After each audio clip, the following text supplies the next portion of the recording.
Hey Google, I need digital marketing advice in Melbourne. Where do I go? Right here, Perryn Khoo. Okay, ladies and gentlemen, we have an amazing person on the podcast today, Perryn. She is. That's recording, right? Yeah. We're all good. All right. See, we know what we're doing here. Perryn is an amazing person. Her ability to get up and stand in front of hundreds of people and just give a lecture on the trends and forecasts for Google insights and trends on how to really launch your business in a marketing sense is amazing. She does it without a second thought. She can get up anywhere she wants and just give a talk that blows everyone away. Perryn, thank you so much for coming on the podcast. My pleasure. Thank you so much, Nick, for having me today. And thank you for bringing all this food. Look, she's brought, what did you say this is called? Gozleme. Kozleme. Yeah. Oh, yum. Did you try some? Have you tried this? Cheese and spinach and mincemeat.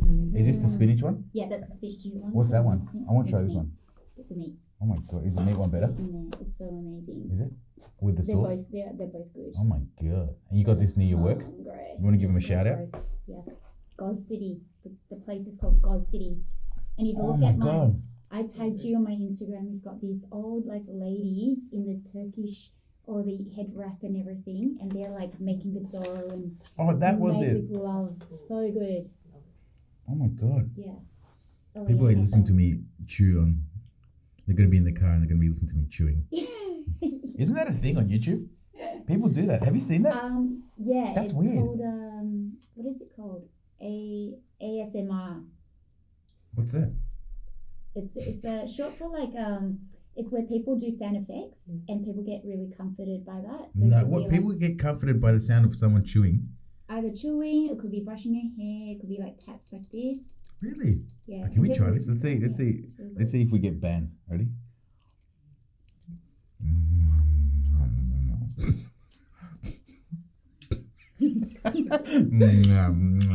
Okay. Actually sounds like two people kissing.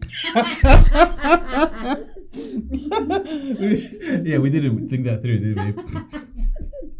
And to be like, what the hell's going on that podcast? Thank you so much for coming on. No, my pleasure. Thanks. So- for having me.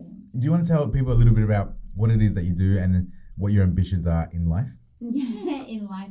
Okay, well, basically, in the last few years, maybe we can sum up with three things. One would be digital marketing. Mhm. I'm a digital marketer. Second thing would be I'm also a dog sitter. Yes, you are.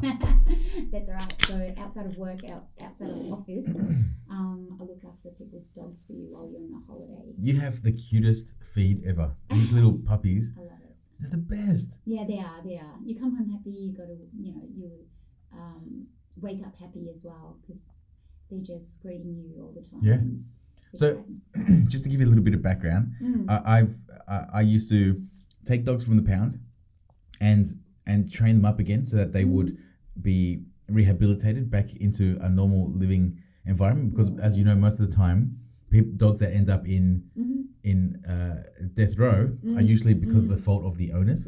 So we would take them back and within a week these dogs that were vicious and whatever would be so easy to get along with in the household, and then we would rehome them. I'd find a home for them to forever home. Oh my God. And you, from everything I've seen, you are the only person I would trust with my dog if I had to go away. Because the things that you do is exactly what is needed to have a healthy, well-balanced dog. Yeah, oh my goodness, these rescue dogs. I had one. When he left my house, I bawled my eyes Yeah. out. I was so heartbroken because you have to restore them.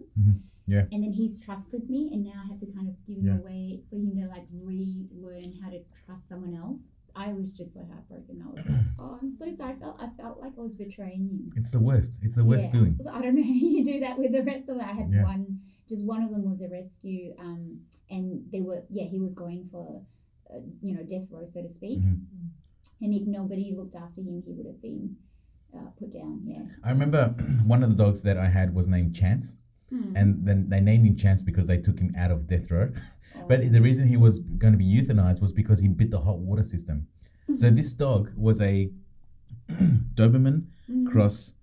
What are those dogs that have the snouts like that? Like it comes down? It's almost like a pit dog. It's like a pit bull dog, but it's not. Like a Boston. No, not. It's a. I can't remember the name, but it's one of those that has the long curved nose, and like massive dog. It's bred for fighting, these dogs, and it just has so much energy, right? That they left it in the backyard without exercising, without giving it some discipline or anything like that. Yeah. And it went crazy. It went crazy with all this energy and started biting the hot water system, and they sent it to be put down.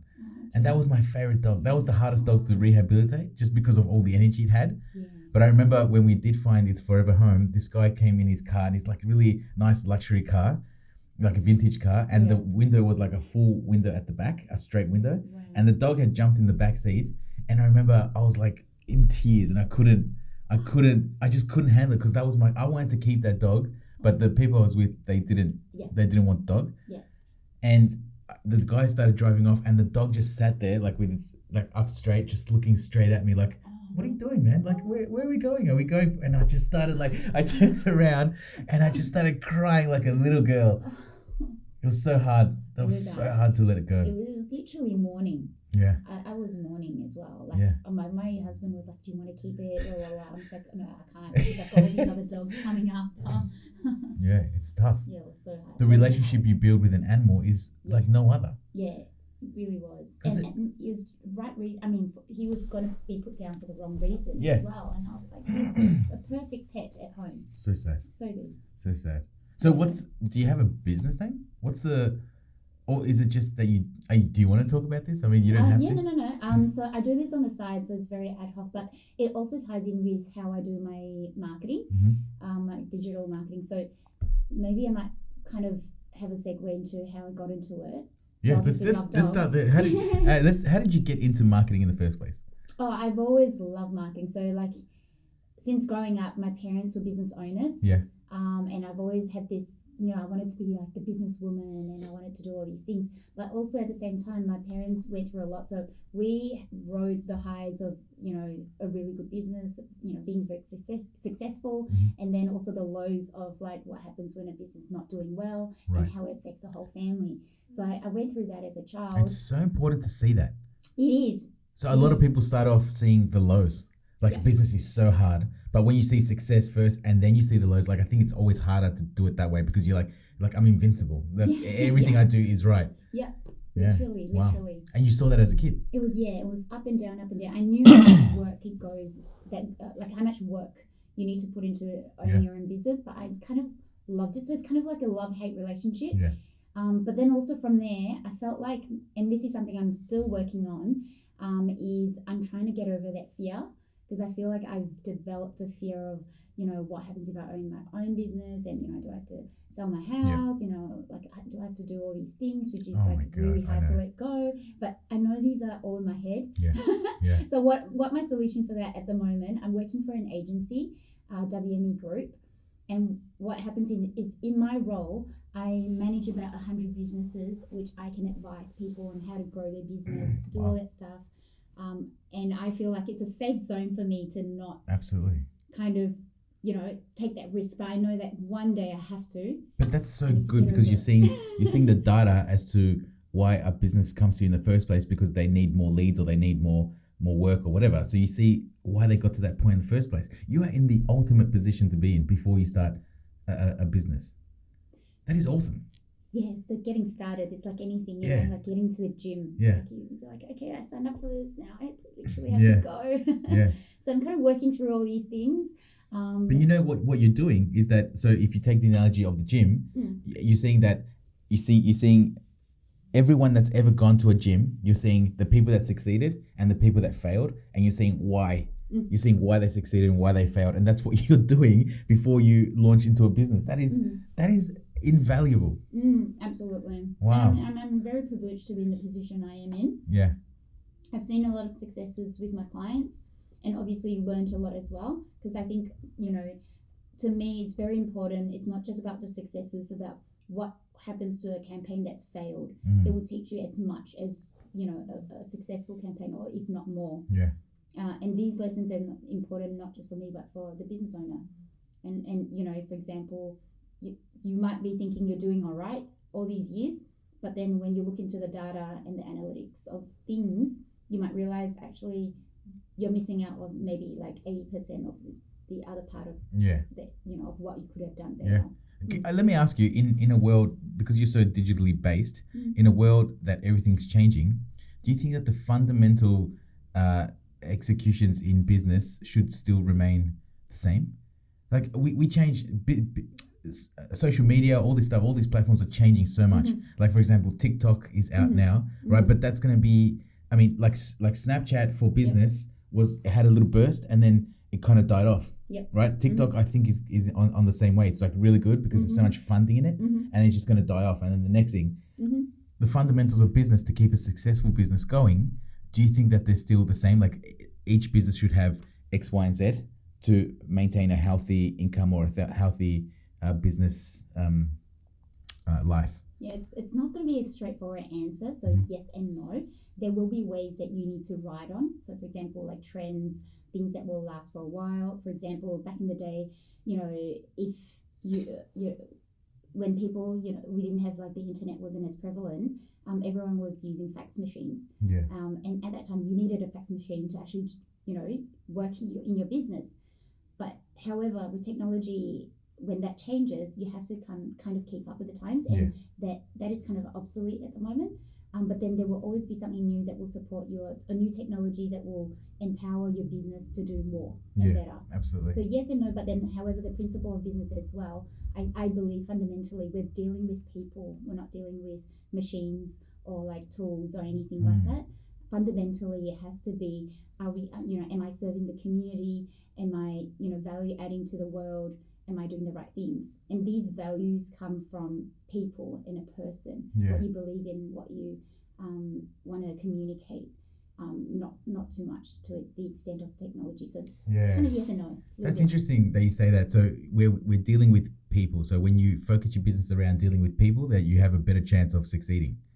So in the sense of automation, like people automate way too much, right? So I know in my business, the key of automating people is the hardest thing that we can do, but I think the best possible thing. So if you can automate that love and care for your customers, right, you've got it made, right? Like that's awesome.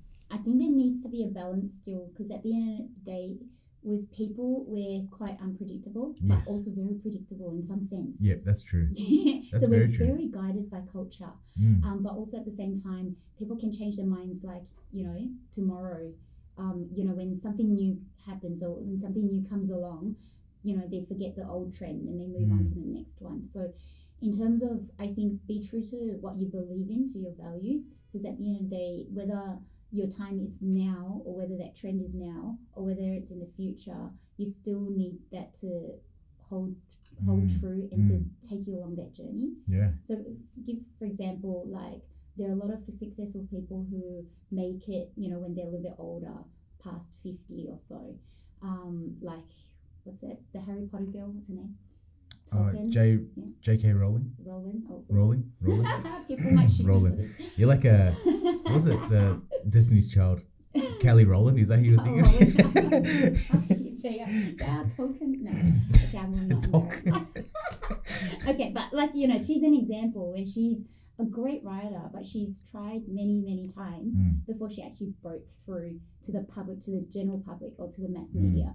But she stayed true to what her writing was like, and sometimes it takes a while before you have a breakthrough. You don't know if it's going to come now or it's going to come in the future, but you need to stay true to who you are, what you believe. I agree. But what happens in the case of you stay true to your writing, but it's not in demand? No one wants it. Like you did all the right things, but then you end up no one ever wanting your stuff. So like you think you're a failure, but really it's just that no one needed what you were selling. That's tough. Yeah, that is tough. And that is tough. And a great example would be technology. So for example, we have VR, right? Those goggles. And it was, people have been talking about VR for like a long time. But, is the mass public ready for technology like that? And is it, does it come to a point where it becomes mass consumption? So like, for example, back in the day where mobile phones were only for like rich people because they were super expensive, and then it became kind of like, you know, mainstream. Yeah, mainstream, exactly. So with technology as well, there will be a time where people need to warm up to that. And there is a lot of technology out there that is already beyond our minds, but also beyond what's functional in our daily lives, Yes. and maybe not quite needed, but more like a want or like a desired state, until that becomes mainstream. Yeah. So we also do need to be aware of where people are at. Where's your product in the life cycle stage? Is it like, do we need to educate people more about it? Do we need to incorporate that into your lives a little bit more? So think about these stages as when you think about your business, like if people are not wanting your product, you know, is it because of they're not seeing the functionality of product is not, you know, viable that way, or maybe you need to educate the public on how to use it or what it's for. We can always evolve from there, and then you have technology to support, like you said, automation to support. How do we move that forward? Does that make sense? Yeah, absolutely. Where do you stand on the education part? So, if you have a product, right, that is too advanced for the mainstream users, where do you stand? Would you rather be the educator, or would you rather leverage someone else's education? So, give you an example, like maybe if we take like Apple as an example, they're always coming up with new products, but they're also one step ahead of the market, because the market will get bored of what their current technology is, the iPhone 5. They get bored of that, so they need a 6, they need a, you know, I think 7, and then 10. I think they skipped like a few numbers or something. That's crazy. But then they're always one step ahead of the game. What do they need? And they look at, okay, we need to improve the camera functionality. Okay, that's something that people want. So we'll move them from where they are currently now to a desired state. So they get bored of this easily, or like soon. Let's think ahead on what do they want or what do they need, and then tell them this is what you need. And then when they see the ad, you're like, oh my gosh, I need that. Yeah. So they're in a very good position because their customers tell them what they want. So I don't think they no longer need to be the educator. They just have to be the company that listens to their dying fans, or I mean, not dying fans, raving fans, not dying fans. So they're lucky in that position, and I feel like McDonald's is doing the same thing with the. You know how you can go in and you can create your own order on those boards. So they're making that mandatory, and they're taking away the registers.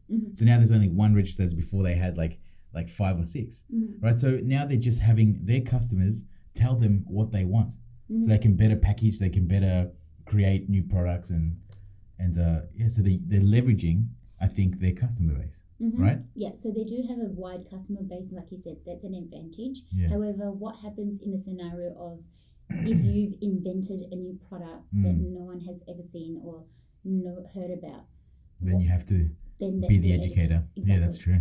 Yeah. So we digress quite a lot, but so you went into you started in a WME, and now you have 150. About 100 to 120. Client base. Yeah. And so take me from there. So let me understand how you transitioned from that, or you created your own dog sitting business. Yeah. Okay. Cool. So I've already got a full-time job. So the first thing I did was I was interested in doing a bit of dog sitting, right? And how do I monetize that? So I looked online. The first thing I searched in was, what would people want to search for if they were looking for a service like that? It could be dog sitter, Melbourne, as simple as that. So you type that in. I saw what the search results came up with, and I found a couple of, or 2-3 apps that actually connected dog sitters and families or dog owners. And I thought, hang on, if I don't have to, create my own website, put in all the hard work into all of that, and I registered for that service, like it's an easy win for me. I'm happy to kind of, pay them a little bit of a cut just to start up and get a bit of exposure and all that cool. And then the second thing as well is usually with these companies, they have larger budgets, so they know how to advertise. So with that, in terms of looking at my resource, I wouldn't want to compete with them as just as a standalone person, as opposed to a marketplace model kind of business. Yeah. So I created a profile, and with my SEO knowledge and knowing how to work algorithms, I knew what the system was looking for when people actually are searching for a dog. So meaning there is a whole list of pet sitters in there, but how do I get myself in the top? To stand out. Yeah, 3 positions, because people don't really scroll as with a Google search result. Yeah. So I make sure I know how to optimize my listing, be on the top, and voila, I get awesome. My inquiries come through. So how long after you first signed up to that thing did you get an inquiry? Yeah, so I started to do a bit of testing here and there. So just to figure out, like... You're such a marketer. I'm such a nerd. But that's the thing we do. And that's exactly what, it's anything that has a listing or priority system, an algorithm, so to speak, there's always... what is the algorithm looking for? Yeah. Yeah, in anything. It could be social media, it could be anything. What did you find for that one? AI. So I did a few testing, and I put in some keywords, people that, might possibly search those things up. Reviews was an important one for them. And I always think along in terms of put myself in the shoes of the app developer or that particular app. What do they want? Yeah. They want more. How can they make their platform the best? Yeah. So they're trying to, as much as possible, to raise the profiles of pet sitters, and reviews would be one way. The second thing as well that was important to them was response time, because if you're looking for a dog, it needs to be ASAP. Yes. Wow. So they kind of use that as a marker, an indication of like how keen is this pet sitter or dog sitter. And I figured that out. The other thing would be as well is I was thinking in terms of if you're looking for a dog, what are some of the important criteria you would need? So for me, I worked out my competitive advantage. One of it was I didn't have any kids at home, and I don't have a current dog at home or a pet at home, like no animals. So that's good. So when people feel like, okay, I'm comfortable because, I don't have to worry about my dog getting along with another dog. And you can devote your entire attention to the dog. Exactly. Yeah. And that was my other USP. Second thing, I generally already like to do, which is take photos. And I know how important it is for dog owners to kind of see their dog, make sure they know that they're doing well, and, especially to have a good holiday while they're away and kind of feel relaxed about it. Yeah. So pictures was another one that I put. So it's all in my title. That's cool. So my profile doesn't say my name or anything. It just says no pets, no kids, lots of pictures. That's awesome. Yeah. And when people see that title, they go, yep, that's exactly what I want. Click through, inquire. Wow. So how long after you did that did you get your first inquiry? So I've been doing this for 2 years. I had usually when you first sign up to when you have a new profile, they put you up there because they want you to see that there's inquiries coming through and to kind of help you get started. So at the start it was all right, and then later on you get dropped down. Yeah. That's where I had to give new people a chance. Exactly, okay. And also to give the existing people who are doing the right things, to kind of stay out there as well. Yeah. That's so cool.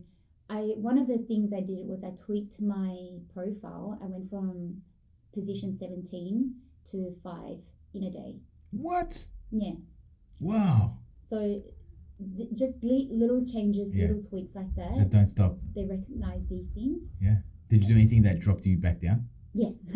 So one thing would be if I don't get, or I get a cancellation, or if I make a cancellation, then that to the system they don't recognize what's a good cancellation, what makes sense, what doesn't make sense, because it's a system, it's like a bot.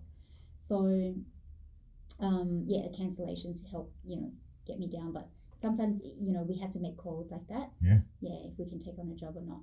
Yeah, so I have to constantly. All right, so we're just talking about fake birthdays and how you get free cake if you announce at a restaurant that it's your birthday. So And anniversary. and anniversaries. And if you want to do a fake proposal. Yes. Yeah, we're just saying I want to do a fake proposal because I just proposed to my partner 4 weeks ago. What'd you say? And she won't let me do it. Like every time I try and get the ring and pretend, she gets nervous, and I'm like, but we're gonna get free something. It's worth it.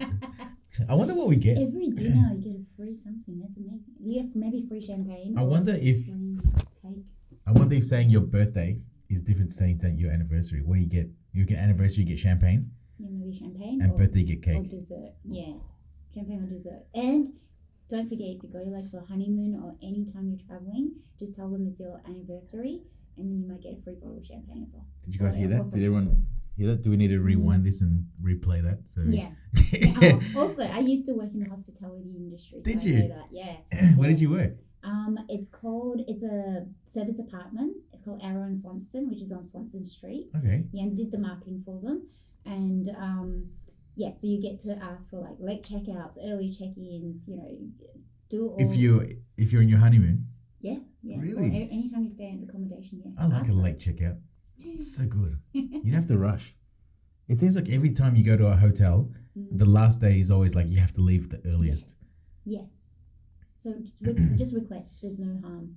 And if you do that early enough, they can shuffle the rooms around so you can have a late checkout. Really? Yeah. You want to sleep in, right? Inside information here. I don't know, is this illegal? I don't know what you... No, you can always ask. There's no harm. Are we going to have to block your face out or change your voice? Wait, hold on. Hold on. Good. So tell us again. Okay. Ask for an early check-in or late checkout. Hold on. Wait. Go do it again. Ask for early check-in or late checkout. Insider information from Perryn. We expose the secrets. Hold on, you just Your laugh is the funniest. All right, let's keep that off. All right, we're back. So for those that are, they're watching, they'll get it too. Cool. Awesome. All right, so back to marketing stuff. You've been doing a lot of speaking. Yes.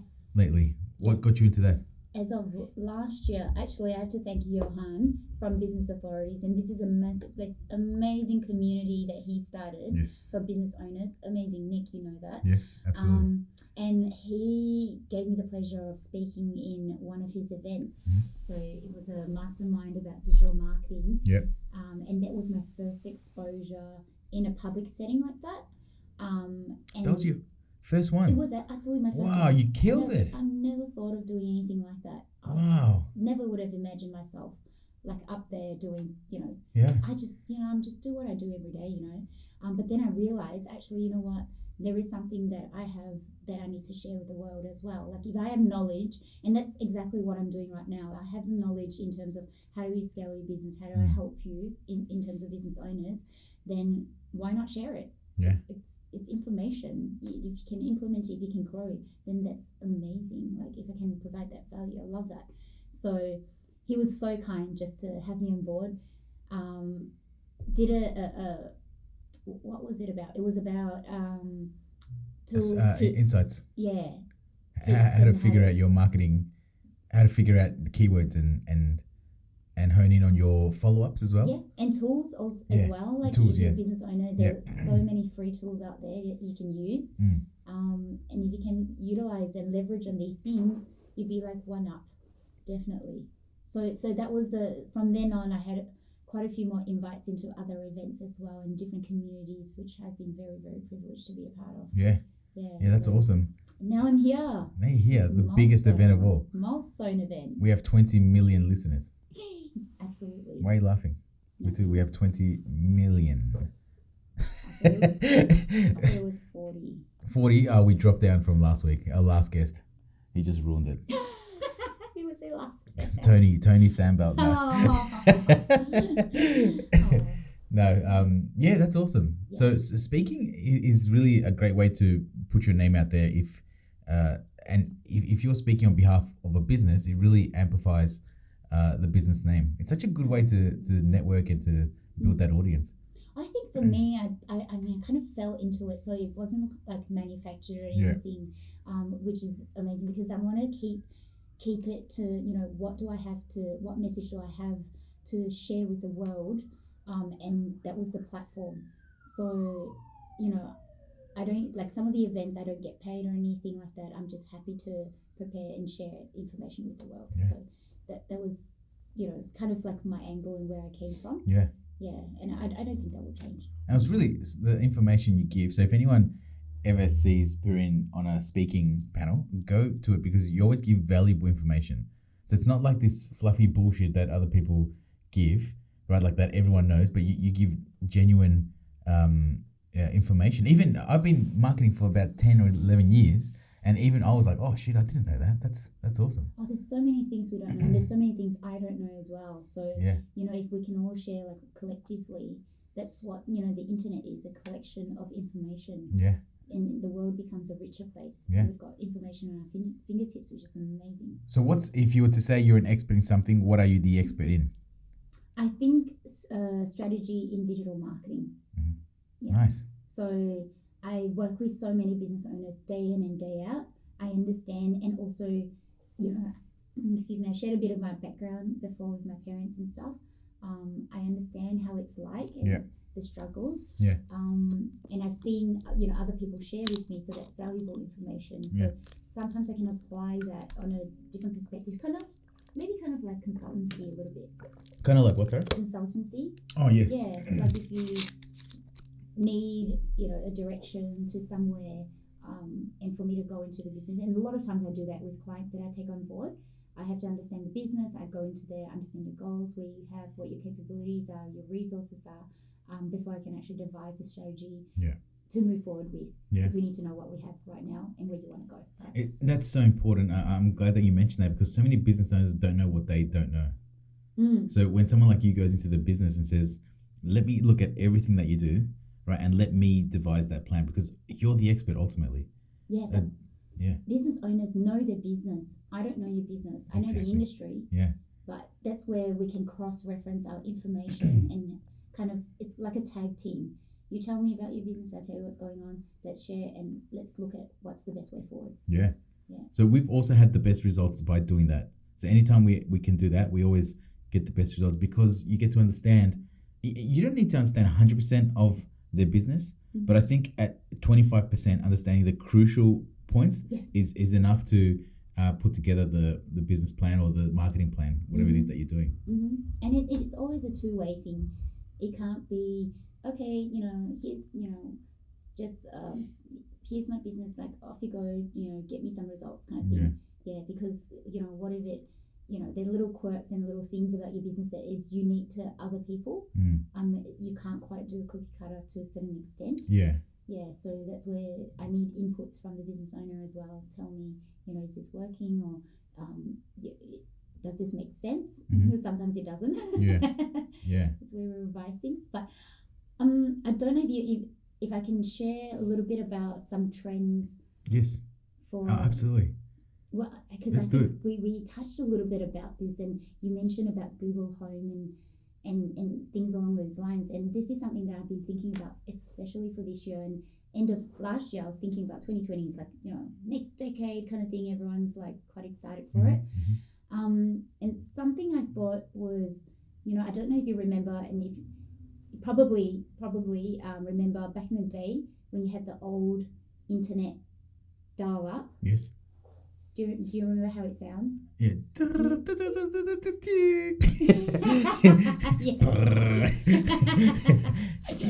Exactly. It's horrible, but it's like stuck in your mind. It's like trauma. But think about it during those times when you had to wait that long and listen to that horrible sound, but you need the internet. And at that stage, you know, would people, or would you, you know, think of asking Google anything? Back in the day, could be Yahoo or anything like that. No, and what were some of the reasons why you wouldn't? I think because it wasn't as easy to ask a question. And then the information, you always had to like scan through, like you'd end up on page 10 still not finding what you wanted. Absolutely. Yeah. And so there was a couple of things I thought about it, and I was like, what changes user behavior? Because why are we so, dependent on Google now? And every time you don't know anything, you straight away you just like almost instinctively you're like, just Google it.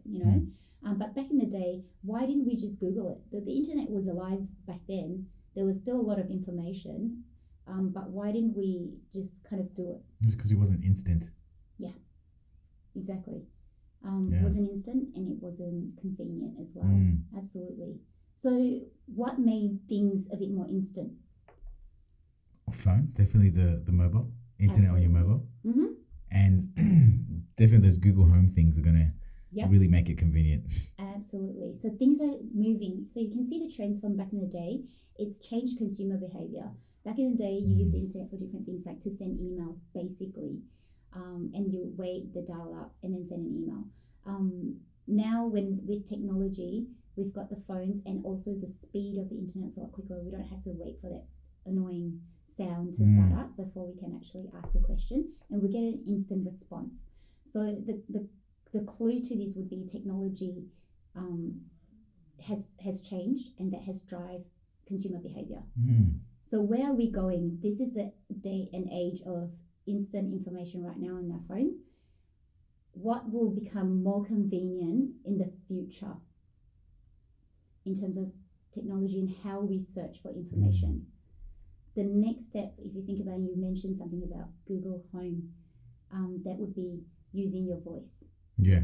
So it's convenient as it is now to be typing and be like, hey Google, what's the weather like today?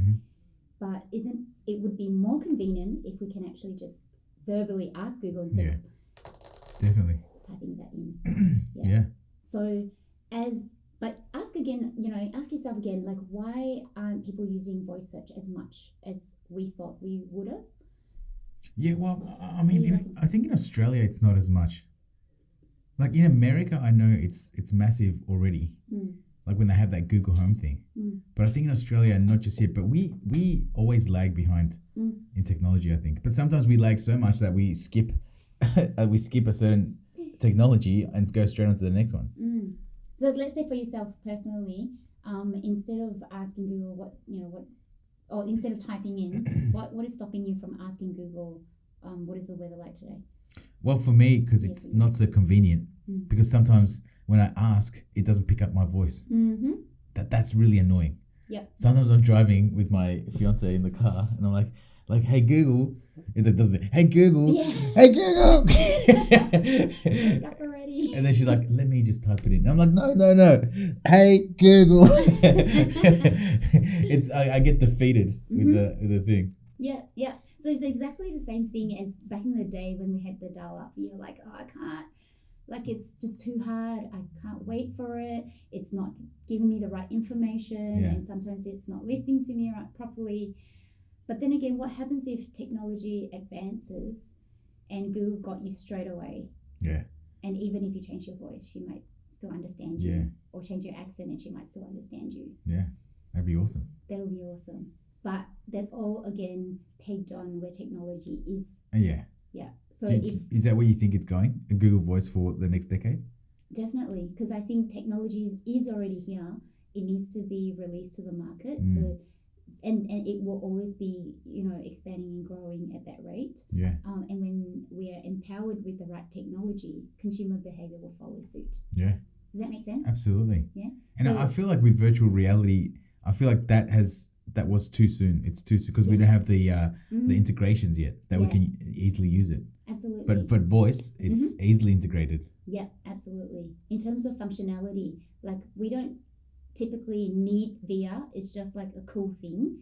But like with search, you use it all the time. You need it. It's already ingrained in your life. But if you make it more convenient and better, then everyone's going to go for that. That you've only got one option. It's just better. So you'll just go for better. Yeah. But when the technology comes to support it, then I reckon that behavior will slowly change to, you know, and then, you know, our kids will probably laugh at us, you know, what is this typing? They probably don't even know how to use a keyboard. Yeah, probably. It's going to become so inconvenient. Wow, that's true. They won't even know how to use a keyboard. Wow. Yeah, well, everything will be through voice and just talking. And Wow, that's so cool. It's crazy. And think about even like last 10 years and last 20 years, so much has changed in a decade. So I think the next decade will be very exciting. And scary. Yeah, at the same time, there's a lot of unknowns. But I just can't fathom what's coming next. Like, I feel like we've peaked, but there's no way we've peaked. No. There's always... Humans, man, we're all scary. We're crazy, huh? We're crazy. We're going to ruin and make the earth better at the same time. Oh, no, that is so scary. With the earth dying at the same time, Yeah, just on a if I can digress just a little bit. Yeah. I saw on the internet a pink manta ray. Is that a real thing? It's more rare than an albino manta ray. Really? Yeah. Why is it pink? I don't know. I was just like, look at it. Wow. It's the albino that's been sunburned. Oh, that's funny. It's half cooked. Half cooked. Yeah. That is cool. Yeah. That's real cool. Anyway, I just thought I'd tell you that. But the internet is what I'm saying. It's like, it shows you, like, you don't have to travel around the world to see stuff anymore. Yeah. Just in your, at home, on the toilet. You just like, look at the interesting things. But imagine like VR, holidays on VR. I think that could be the future as well. I think that might have some pretty good benefits though. Like if you work, say, you know, you've taken a holiday once every 5 years, like doing that stuff would be cool. But also at the same time, if you did that, I mean, the world's degrading at a really quick rate as well. So, you know, maybe in the future, half of the Amazon will be gone or things like that we can't recover ever. But if we have technology to capture that now, we can always go back in the day where it was like beautiful, like, you know, Garden of Eden kind of a setting. Yeah. And we can explore that again and go for like holidays, but to the past. Yeah. Is that weird? Yeah. It's weird. That's cool. Yeah. Also, I think with VR, it's going to take society into a bad place. Because like people already have forgotten how to socialize. You know, because it's so, you want a date, you go on Tinder, you get a date. You want, you know, like people have forgotten the art of socialization, especially kids. Yeah, oh, absolutely. Like how many people do you know that when, and maybe you do this yourself, like when you're in an uncomfortable situation, you go straight on your phone, like instead of facing the situation. Yeah. Like so many people do that. Actually, all the time. We're on our phones all the time. Yeah. Not even uncomfortable. Even you're comfortable, you're like, you know, multitasking. You're like talking and texting at the same time. It's better. People don't even work that hard at work. Like people work harder on their social media than they do at their work. That's a scary place to think about, right? Yeah, it is. And that's why I believe as well, if looking into the future, I believe that there will be more and more the industry for like health is one big thing, because health is obviously degrading as we eat more processed food, and then we're trying to like undo that. The second thing would be mental health is also a big thing. More and more people are getting more depressed with, you know, isolation and loneliness, and, you know, when we're supposed to be at, you know, in terms of social media and everything, we should be at our peak. But then also at the same time, the kids, like you said, would be needing a lot more counselling in terms of how do we relate to each other.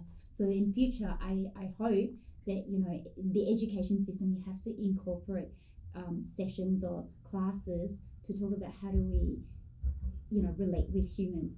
How do we, you know, kind of work on EQ type of thing, because I think that's very important. But these industries, I believe, would be doing really well. So I read a stat that said it went through like 45 is the age where your finance peaks, like you're earning the most amount of money in life. 65 is the age where you are most content with life.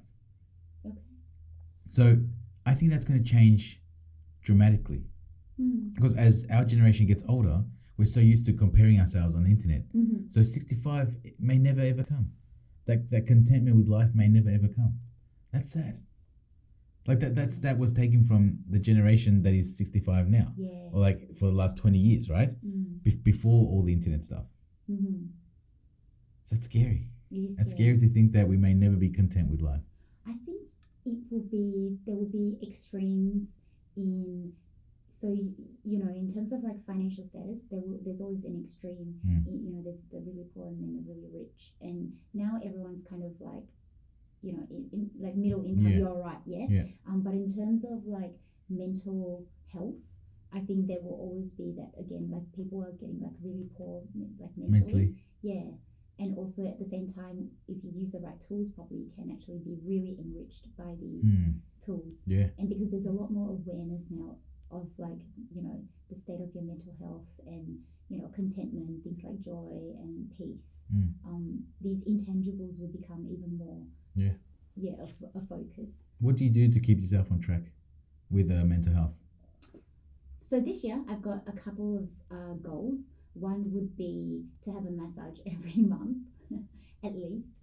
The second thing is I like to go for dance classes. She's down with that. She's like, we spoke about that yesterday. We're like, yeah, let's budget that in for one a week. Yeah, one a week. Only $30. It's like you do for me, I do for you. We bought this tool that like it's like a drill. You go like that onto. Does it work? Does it work? It's so good. It doesn't work? You don't think so? I like relax. Like, she likes a human. I bought it so I can make my job easier, and she's like, she's like, I still want personal attention. So I just put it on my chest and just alter my voice, like la la la la. That's what it's used for now at the house. So your goals are massage once a month? Yeah, a minimum. And also I want to do more dance classes. So like I do a bit of like hip hop, street, urban, that kind of thing. Do you? Yeah. Do you want to you want to show us? I did a class last night. Wait, I saw a video actually. I saw a video with a group. You got So those classes, like a group class, That's awesome. So I want to do a bit more of that as well because I enjoy it. It's fun. Yeah. And I highly recommend. That's awesome. Just get all physical and sweat it out. Yeah. Sweat out the bad stuff. It's so, and do what you love. Do what you enjoy. Are you a meditation person? I need to get into it more. Yeah. I find it really hard to quieten myself. I'm a very extroverted person, so I always find a lot of energy outside. And this is something that I need to like incorporate, and I've been like pushing it off for a long time. You know what's therapeutic is doing this stuff, podcasting, just talking. Like just talking, you talk out your problems, you talk out whatever, and it's just so therapeutic. It's like you're blasting it out to the world, and then you hear yourself. You hear the things that you're saying, you're like, hold on, that doesn't make sense. Let me just adjust this in my life to make this better. Like to me, this is so therapeutic. No, I enjoy this. This is fun. Sometimes just sitting here in the room by yourself and just start talking, you're amazed at what comes out of your mouth. Like the things you just never knew were there. That is cool. So if anyone's out there, you want to start podcasting, hit us up because we'll take care of you. That's a great idea. I mean, this is such a lovely setup, by the way, Nick. Do you feel like you are in a cozy environment? Oh, definitely. Cozy is definitely the word. Yeah? I love it. The conversation is different when you're in a cozy environment. Yeah, because I think you're comfortable. Yeah. So you can be comfortable sharing, opening up. Yeah. And you're in that space, so it's the environment that does influence. Yeah. That a little bit. So. So good. Good work. And you're opening 4 more studios? 4 more. Yeah. And that's the start. That's the start of it. All for podcasting? With all professional, podcasting, dedicated podcasting stations. Amazing.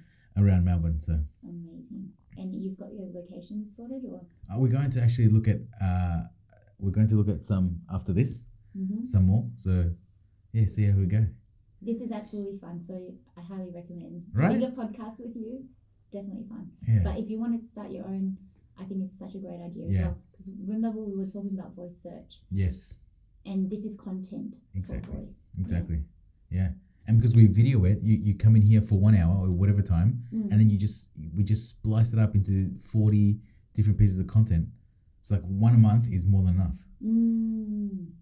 And then you start taking control of the algorithms. Yeah. You know, so then they start posting you more to more relevant people, and then you just start dominating.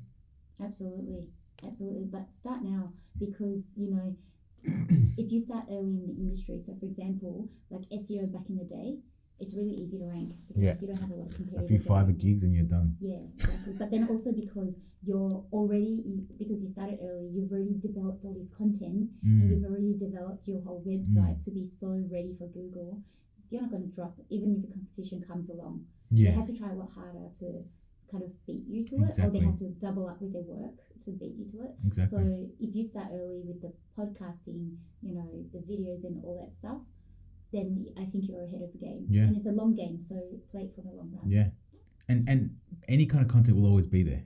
Mm-hmm. Like we're still reading blogs that were created like 10 years ago. Oh, yeah. You still read it because it's relevant. Yeah. And now Google has the ability to only grab that snippet of that you need when you're searching for it. So even, have you noticed that on YouTube videos as well? Like if you type in something and the video comes up, it says suggested here and it gives a little bar and says you only need to watch this part of this video. That is insane. That is crazy. The spiders that crawl the videos and stuff now, or everything that gets crawled is so intelligent. Yeah.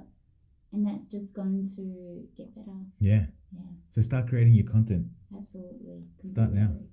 Completely agree. You're on the right track. Perryn, I want to thank you so much for coming on. Thank you for bringing the food. Thank you for letting us into your life. My pleasure. Thank you, Nick, for having me. It's been absolutely awesome. It's been so fun. I love this. It's always fun hanging out with you. Yeah, absolutely. Likewise. And if anyone wants to get in touch with you, where can they do that? So you can do that on LinkedIn, or I don't know how. Or just call her on 049. Yeah, I was like, how do I give out my business card? We'll put a link to your LinkedIn. Yeah. Okay. Yeah. And for your dog business, if anyone has a dog out there, just reach out to me. Yeah. Yeah. Okay. Cool. And she'll take good care of your pet. Yes. Just dogs? I do hardly. I have like cats once a year because people don't really. But if you go away, you just leave your cat outside. Exactly, It'll fend for itself. That's why for like a month. I don't get too many cat inquiries. Our neighbor came to our house the other day to knock on the door to see if the cat was there, because that cat seems like my partner's been feeding the cat. So like the cat comes over and like loves it because she gives it peanut butter. I saw peanut butter and bread. I know, the worst. Wow.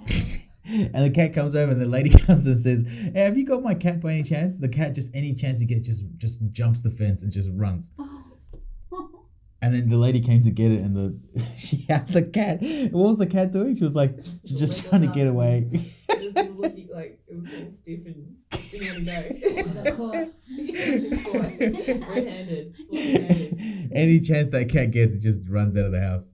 It's pretty funny. Cheating. So funny. My friend's cat was so fat, and they said that they've just been feeding it like normal food. So they reckon she's been cheating on them with Really? another family. Oh, for sure. no. For sure. She's Oh, cheating no. with another family. If I was a cat, I'd be that. Oh, yeah. I'd run away. Right? Why would you stay indoors? 100%. My friend had to put a bell on the cat because the cat would go and just murder all the birds in the trees. Oh, That's so bad.